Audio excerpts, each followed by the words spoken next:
अस्सलाम वालेकुम। मेरा नाम चौधरी अमन है। आप देख रहे हैं इंटरव्यू वीज़ा सेंटर। जैसे कि आप सब लोग जानते हैं कि हम यूके को बहुत ज़्यादा डील करते हैं। यूके के वीज़ाज़ हमारे बहुत इशू होते हैं और यूके के लिए सबसे स्पेशलिस्ट इस वक्त जो पाकिस्तान में कंसल्टेंट है उनमें हमारा नाम ज़रूर आता है। यूके का वीज़ा दुनिया का सबसे आसान तरीन वीज़ा है अगर आप उनको प्रूव कर देते हैं कि आप जेन्युइन विजिटर हैं।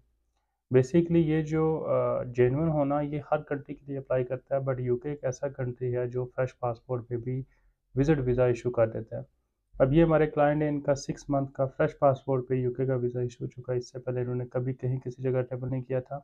यूके एक वाहिद ऐसी कंट्री है जो फ्रेश पासपोर्ट पे वीज़ा इशू कर देती है। इसके अलावा कोई भी कंट्री आप देखें तो उनके लिए ट्रैवल हिस्ट्री होना ज़रूरी होती है, बट यूके एक ऐसी कंट्री है वो फ्रेश पासपोर्ट पे वीज़ा इशू कर रही है और होते रहेंगे। और ये अभी से नहीं, ये बहुत सालों से इसी तरह है। इनका इमिग्रेशन का जो रूल्स हैं वो बहुत ही नरम हैं, वो बहुत ईजी हैं, हर बंदा उसके लिए क्वालिफाई कर सकता है।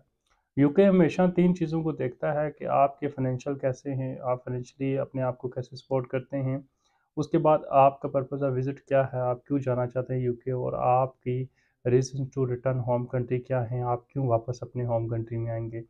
जब ये तीनों चीज़ें आप प्रूव कर देते हैं तो फिर यूके आपका वीज़ा जो है वो 100% इशू कर देता है।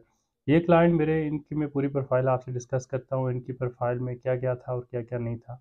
इनकी एज थोड़ी-सी ज़्यादा थी, ये मैरिड थे और इनका एक अपना बिज़नेस था। अगर मैं बात करता चलूँ इनकी जो वीज़ा है उसमें हमने एक स्पॉन्सरशिप ड्राफ्ट बना के दिया था इनको, वो स्पॉन्सर्स लेटर था।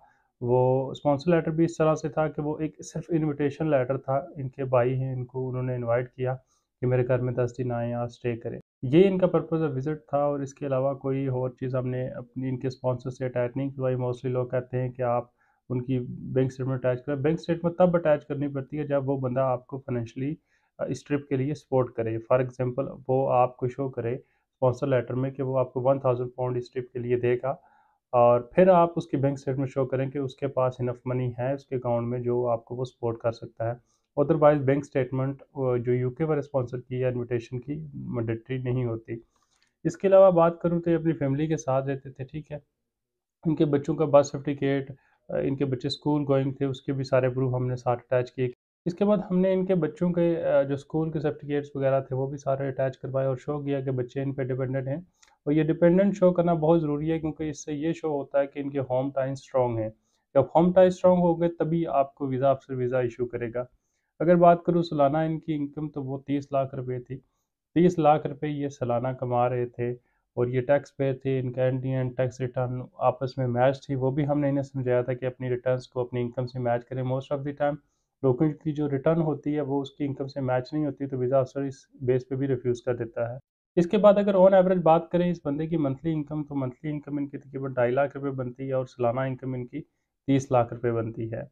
और ये जो टैक्स रिटर्न है इसका मैच होना बड़ा ज़रूरी होता है और ये अहम डॉक्यूमेंट होता है जिससे आपकी जो इनकम है उसको वेरीफाई किया जाता है कि वाक़ई में ये जेन्युइन इनकम है कि नहीं है। क्योंकि मोस्ट ऑफ द टाइम लोग अकाउंट्स में तो अमाउंट्स को बेच रहे होते हैं अपनी एज़ अ इनकम या सैलरी करके, बट उससे वो रिटर्न से मैच नहीं होती, तो फिर वीज़ा अफ़सर को डाउट होता है कि ये सिर्फ़ मुझे दिखाने के लिए इस बंदे ने शो किया है। जब आप रिटर्न में इसको मैच करवा देते हैं, तो फिर वीज़ा अफ़सर मुतमिन हो जाता है कि वाक़ई में जेन्युइन इसकी इनकम है और ये इस हर मंथ इसके अकाउंट में आ रही है। सेविंग की बात करें तो तकरीबन 17 से 18 लाख इनके अकाउंट में पड़े हुए थे। और trip cost most of the time लोग मुझसे पूछ रहे थे कि ट्रिप कॉस्ट क्या थी? ट्रिप कॉस्ट सिर्फ £1000 से £1500 तक मैं लिखता हूँ। वो भी ऑन एवरेज देखता हूँ कि उस बंदे के एक्सपेंस कितने आ सकते हैं, उस टाइम टिकट की क्या प्राइस है, होटल की क्या प्राइस है, उस डिपेंडिंग ऑन सर्कमस्टांसेस हम उसकी जो ट्रिप कॉस्ट होती है बंदे की वो इंडिविजुअल की लिखते हैं। एसेट की बात करता चलूँ इनकी, तो इनके नाम पे तकरीबन 7 कनाल की प्रॉपर्टी थी और प्रॉपर्टी की जो वर्थ है वो तकरीबन पाकिस्तानी 50 लाख रुपए के लगभग है। इसके अलावा इनके पाकिस्तान में और कोई भी चीज़ नहीं थी।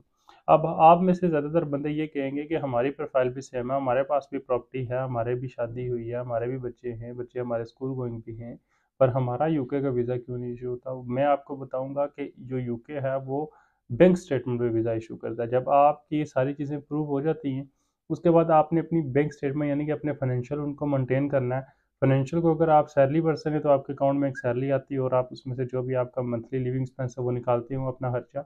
और अगर आप बिज़नेस पर्सन है तो फिर आपके 2 अकाउंट होने चाहिए, एक बिज़नेस अकाउंट, एक पर्सनल अकाउंट, और आपने पर्सनल अकाउंट में एक अपनी सैलरी लेनी है। सैलरी या इनकम उसको आप कह सकते हैं अपने अकाउंट से। और जो बिजनेस अकाउंट है उसको आपकी बिजनेस की ट्रांजेक्शन होनी चाहिए और पर्सनल अकाउंट में कोई भी और ट्रांजेक्शन नहीं होनी चाहिए। 6 मंथ तक वो मेंटेन स्टेटमेंट होगी तो आपको यूके बड़े आराम से वीज़ा इशू कर देगा। ये थी इनकी प्रोफाइल, इनका यूके का वीज़ा इशू हो चुका है।